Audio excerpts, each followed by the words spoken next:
Olá! O Brasil tem avançado nas leis para atender as pessoas com transtorno do espectro autista. Mas apesar da legislação e das políticas públicas, os desafios e as dificuldades para as pessoas com autismo não diminuíram. O Estado não tem dado conta em oferecer atendimento adequado, essencial a essas pessoas.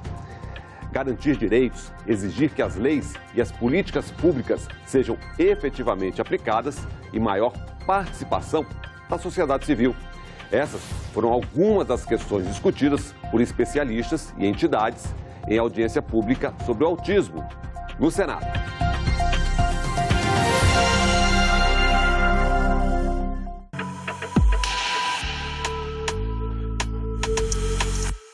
Na audiência, muito se falou sobre a aplicação das leis. Então, vamos relembrar as principais. Em 2012, o Brasil já contava com a Política Nacional de Proteção dos Direitos da Pessoa com Transtorno do Espectro Autista, também conhecida como Lei Berenice Piana. O autista é considerado pessoa com deficiência para todos os aspectos legais. Dentre os principais direitos garantidos pela lei, destacam-se o diagnóstico precoce, estímulos à pesquisa científica sobre o tema e garantia e proteção contra qualquer forma de abuso, exploração e discriminação, e multa a quem recusar matrícula escolar ao autista. Já o Estatuto da Pessoa com Deficiência surgiu em 2015 para assegurar e promover direitos, inclusão social e cidadania. Nós consideramos que a grande realidade brasileira em relação ao TEA é a garantia de direitos, expressa num arcabouço vigente que é grande e que é bom, e que é um ponto de partida para o nosso diálogo de hoje.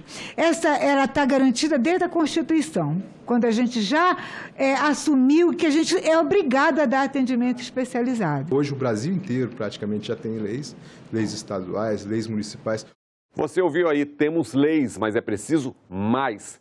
Tem que melhorar a gestão com ações efetivas, fazer com que essas leis saiam do papel. Foi o que mais se ouviu na audiência pública. A maioria dos pedidos das entidades está relacionado à execução de políticas já definidas em normas legais.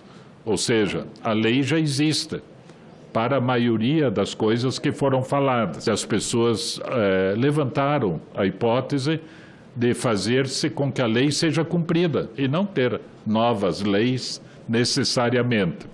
Agora há pouco passei para o senador, ele já conhece, essa lei de 2011, que foi uma das leis pioneiras do Brasil, não é? Que é a lei aqui do Distrito Federal, a lei Fernando Cota, a lei 4568 de 2011, que ela na realidade garante às pessoas autistas todo o atendimento na área de educação, saúde, assistência social. No entanto, nós não conseguimos tirar isso do papel, é a grande frustração. E realmente, se fosse aplicada, né, o que está na lei, era perfeito.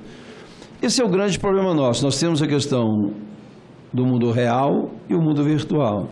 Mundo virtual, mundo real. Segundo os especialistas, também faltam dados precisos, oficiais, para conhecer mais e melhor a situação dos autistas no Brasil. E sem informações confiáveis, como tornar as políticas públicas eficientes? E vale lembrar, a produção desses dados está prevista em lei. Desde 2019, o IBGE está obrigado a incluir nos questionários informações específicas sobre o transtorno do espectro autista. Foi uma luta muito grande, né? Todos nós acompanhamos aqui, de colocar no censo do IBGE a questão dos autistas, né? E pergunto se já tem essas informações, onde estão, quantos são. O IBGE já informou isso, já depois do censo? Ainda? Não, a gente tem um grande lapso na nossa informação, que é realmente a quantidade de pessoas com deficiência hoje no Brasil. E a gente ainda não tem esse resultado, esperamos que em breve tenhamos algum dado para a gente começar a direcionar também as nossas políticas. Esse é um primeiro problema que nós temos no Brasil quando a gente discute o espectro autista, a ausência de dados. Quanto menos dados nós temos, mais a probabilidade de políticas serem erráticas, e isso se intensifica. Um outro cenário que preocupa o atendimento ao autista de meia idade ou idoso. Aqui, como fora do país, a faixa de autistas adultos acima de 19 anos é crescente, principalmente entre as mulheres. Acompanhe. Houve um aumento significativo e parece que esse comportamento aparece também nos dados brasileiros, não são dados oficiais, mas existe uma tendência também que é feminino, você ter um número maior de diagnósticos, ao contrário de um comportamento que vinha se dando antes. O Estado não está preparado para ver o crescimento desse autista. O Estado, eu vou dizer assim, saúde, educação e rede de atenção psicossocial. Eles não sabem fazer a interação com o autista da adolescência para o final. Da parte idosa eu não vou nem dizer. Tem um monte de autista aí que está com doença, fora a parte psicológica, mas está com doença real, está com doença grave, não consegue o atendimento de saúde básico porque o médico não sabe trabalhar. Não estou falando mal de médico, sou enfermeira, sou casada com médico, gente. Mas isso não é ensinado, a gente sempre tem pedido isso quando a gente faz uma sensibilização, que os conselhos se interponham, que as faculdades percebam que essa cadeira tem que ser trabalhada. Quando a Ana Letícia fala dos adolescentes com TEA, isso é uma realidade, né? A gente chega com esses meninos e meninas na adolescência e nós não temos política pública que dê conta deles. E precisamos construir, precisamos avançar. E o que o governo tem a dizer sobre o atendimento aos autistas? O Ministério da Saúde fala das redes de cuidados e dos centros especializados de reabilitação para garantir o cuidado ampliado a essas pessoas. Lembrando sempre que é uma unidade, um estabelecimento de saúde composto por uma equipe multiprofissional que trabalha de forma integrada, né?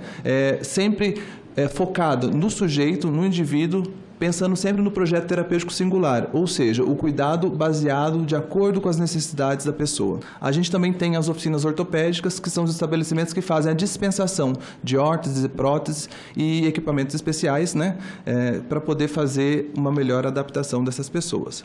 Da saúde para a educação. E a reclamação se repete. Falta de estrutura para atender o autista. E quando se trata de autistas adultos, então o quadro é ainda mais crítico. Cerca de 70% das pessoas com deficiência com 18 anos ou mais não apresentam escolaridade. A escolaridade, enquanto indicador socioeconômico, é também um indicador de vulnerabilidade e a gente pode, então, ter uma série de questões aí que agravam a situação das pessoas com deficiência de uma maneira geral, sobretudo das pessoas com autismo. Quando a gente analisa a realidade dos dados referentes às condições de oferta no nosso país, especial nas escolas públicas, que revela que menos de 35% das escolas urbanas e menos de 20% operam com as salas de recursos multifuncionais para atendimento educacional especializado. E também não operam com os profissionais especializados que nós gostaríamos que estivessem lá operando. E essas pessoas têm o direito à educação, mesmo tendo 20 anos, 22 anos. Por quê? Porque nós aprovamos o Fundeb, por exemplo, e lá está bem claro, educação ao longo da vida. Ao longo da vida. Essas normas não conseguiram sair do papel, não de uma forma que consiga nos convencer. Não conseguem se materializar no chão dos sistemas, nem no chão das escolas e nas salas de aulas, muito menos. Os problemas são vários. Alunos com diferenças de idades, distorções de séries, atrasos e mais de 90% deles em salas comuns. Como mudar esse quadro? Quando você pega esse indicador que é distorção idade-série, ou seja, se a idade corresponde àquela série, ciclo em que se está, note-se que você tem uma distorção idade-série bastante significativa entre os alunos que não fazem parte desse espectro autista e aqueles que estão fora desse grupo. Então, esse é um desafio no qual a gente precisa incidir também. Um dos primeiros pontos que a gente vai fazer, e já foi levantado aqui hoje, é exatamente esse, da avaliação da política social, de educação especial, e aí eu estou chamando de modo particular o espectro autista. O que é que nós pretendemos fazer? A gente vai constituir um conjunto de pesquisas, fazer uma investigação para exatamente ter um diagnóstico bastante claro desse campo. Falta muita coisa, qualificação adequada, informações, diretrizes claras para saber para onde se está caminhando. Como mudar o que não está funcionando e promover a inclusão verdadeira. Os desafios na educação são muitos. A política, seja em que âmbito for, ela é a carta de intenções do governo. Ela diz qual é a pretensão do governo, o que é que o governo acredita. Então, nós não podemos fazer diretrizes se nós não tivermos políticas definidas. Não é possível você ter uma política pública de qualidade se você não tem indicadores claros dessa política. Então, nós temos dentro da SECADI agora uma coordenação exatamente de avaliação e monitoramento para pensar nas especificidades dessas áreas e criar um sistema de dados de monitoramento para essas políticas. Os desafios são aqueles que o Conselho Nacional está trabalhando. Primeiro, promover a inclusão verdadeira. É dizer, nós temos a estatística de que 86% do nosso público está incluído. Nós consideramos que temos que admitir que eles estão matriculados. Não é incluído. Precisamos ir além dos dados de acesso. Temos que garantir a permanência, a participação, a aprendizagem efetiva. Aí nós vamos dizer que ele está incluído. O segundo desafio são os projetos pedagógicos das escolas. O projeto pedagógico de uma escola, senador, ele é a lei da escola. Se tiver lá o processo de inclusão, se tiver lá o atendimento, aí nós temos como brigar com aquela escola para cumprir esse papel. O terceiro desafio é que a aprendizagem do estudante com TEA deve levar em conta essas singularidades que nós tanto ouvimos falar aqui e que interferem no seu jeito de aprender, nas suas motivações, nos seus interesses, nas emoções que ele vivencia, que interferem nele, nos significados das atividades para ele, nos recursos de acessibilidade que ele precisa. É fundamental, portanto, tudo isso para a acessibilidade curricular. Nós temos que aperfeiçoar essa política. Mas, para além de você ter formação dos professores, dos grupos de apoio, né, dando a ele um subsídio pedagógico maior, é preciso também a formação de atores estratégicos. Atores estratégicos são diretores, secretários, porque essa tomada de decisão é muito importante. A gente que vai nessas escolas, os professores que estão nessa causa, eles são muito comprometidos. É muito amor, né, para conduzir esse processo, que não é fácil. Ainda mais quando você não tem nas escolas, inclusive, sequer um monitor para ajudar o professor. Nós temos um professor aqui, não é, com alunos autistas e síndrome de Down, que não tem sequer o monitor. A pessoa tem que sair, o professor tem que sair da sala, deixar todo mundo para levar no banheiro para fazer alguma coisa. Então, é necessário tudo isso. Mas a qualificação deve passar principalmente pela avaliação adequada dos autistas, conhecer suas deficiências e múltiplas necessidades. Daí a importância da avaliação biopsicossocial. Quantas vezes, em quantos médicos a gente tem que ir, porque é lá do médico para a educação, para o BPC, para o transporte, para a carteirinha do ônibus municipal, para o intermunicipal, para o cinema, não é?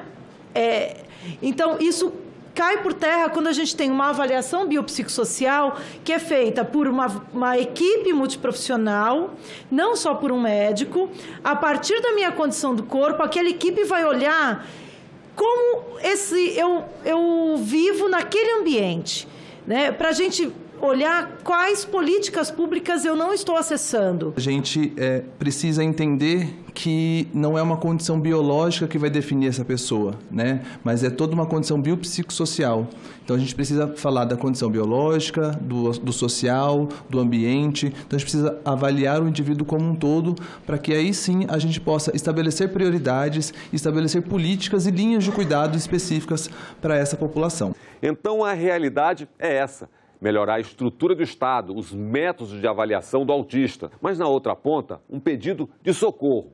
O Estado deve ter um olhar especial para as mães, para as cuidadoras. Cuidar de quem cuida dos autistas. Eu tenho uma situação.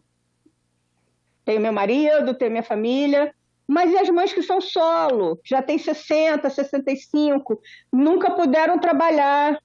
Muitas vivem somente de um único dinheiro dentro de casa, que é o BPC do filho. A gente tem relatos de mães que, quando o filho falece, a mãe no dia seguinte não tem mais nada. Não tem comida para pôr em casa, não tem um teto para morar, porque era só o BPC do filho. Mas essa mãe não tem direitos, ela não trabalhou, ela não cuidou, ela não ficou ali dedicando seu filho sem poder trabalhar. Hoje nós temos realidade, e nós vimos isso nos grupos de discussão, o sofrimento das mães. É muito presente isso. Pais muitas vezes vão embora, isso é lamentável, não é? Mas é uma verdade que precisa ser dita. E as mães precisam de muito apoio. As cuidadoras estão ficando doentes. Nós ainda temos altas taxas de suicídio, inclusive envolvendo essa população, que é um tema que precisa ser dado maior atenção. Nós precisamos discutir a condição das mulheres cuidadoras, das mulheres que cuidam, né, e que envelhecem. Precisamos ter isso também na nossa mira, e por isso nós vamos construir uma política nacional de cuidados também com participação da sociedade civil. Saúde, educação, assistência, necessidades diversas, atendimentos específicos, tudo num só lugar. Ideia de uma mãe do Ceará criar centros de referência para atendimento integral ao autista. Nossa maior esperança, talvez hoje, seja a criação dos centros de referência.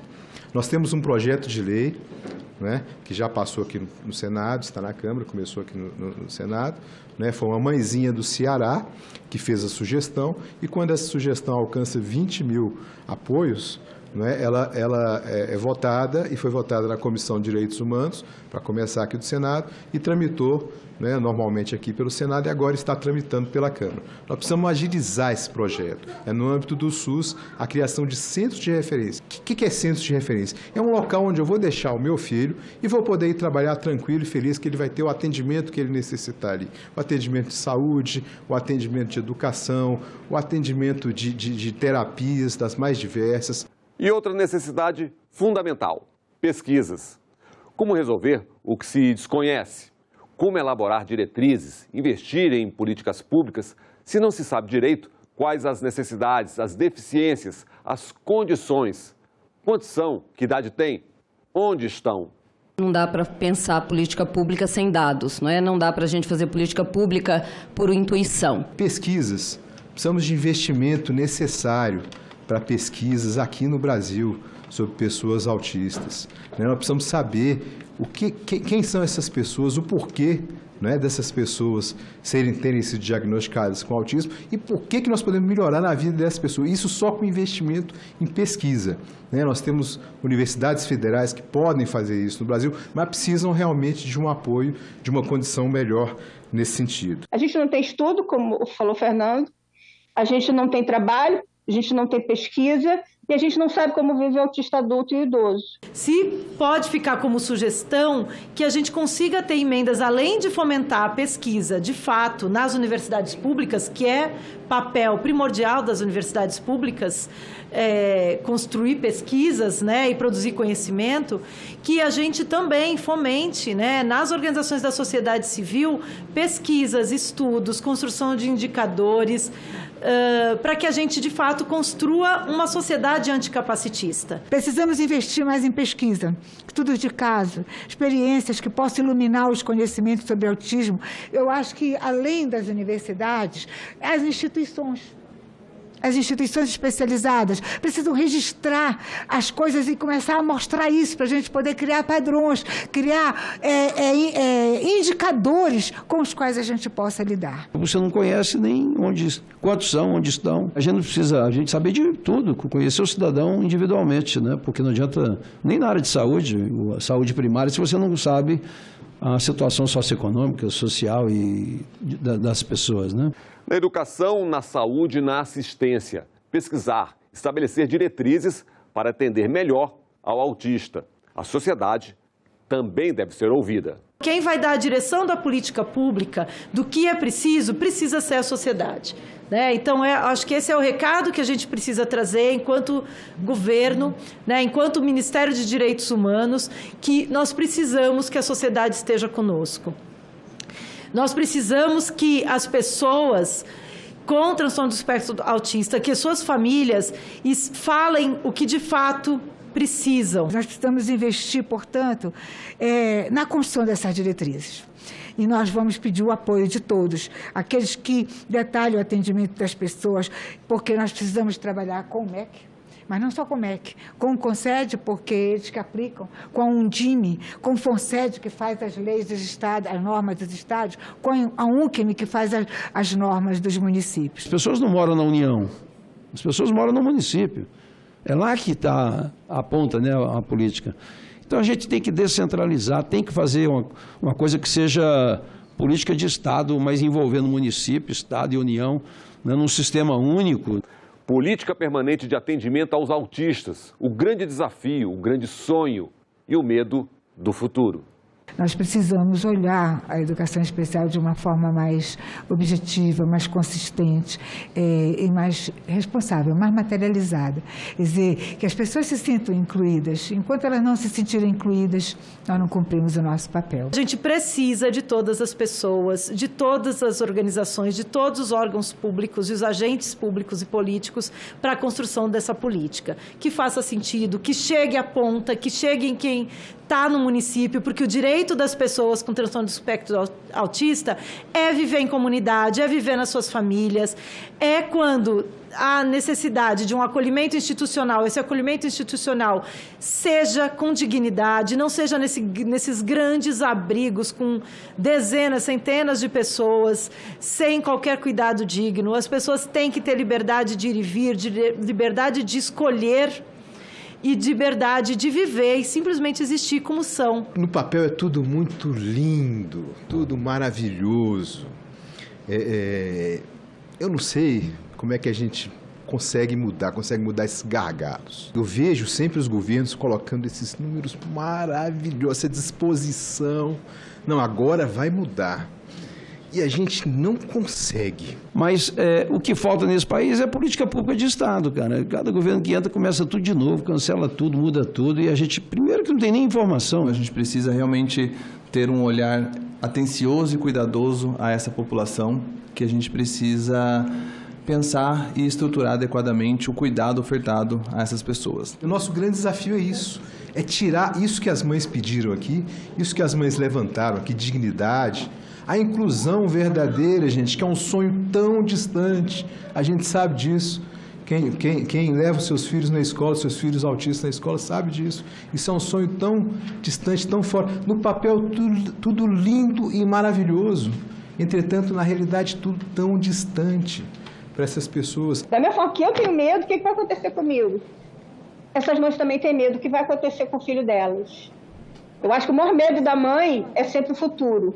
E o futuro de pensar assim, eu vou e meu filho vai ficar como? Nós precisamos dar a chance dessas pessoas terem um mundo melhor, de todos nós que vamos ter um mundo melhor, dessas famílias.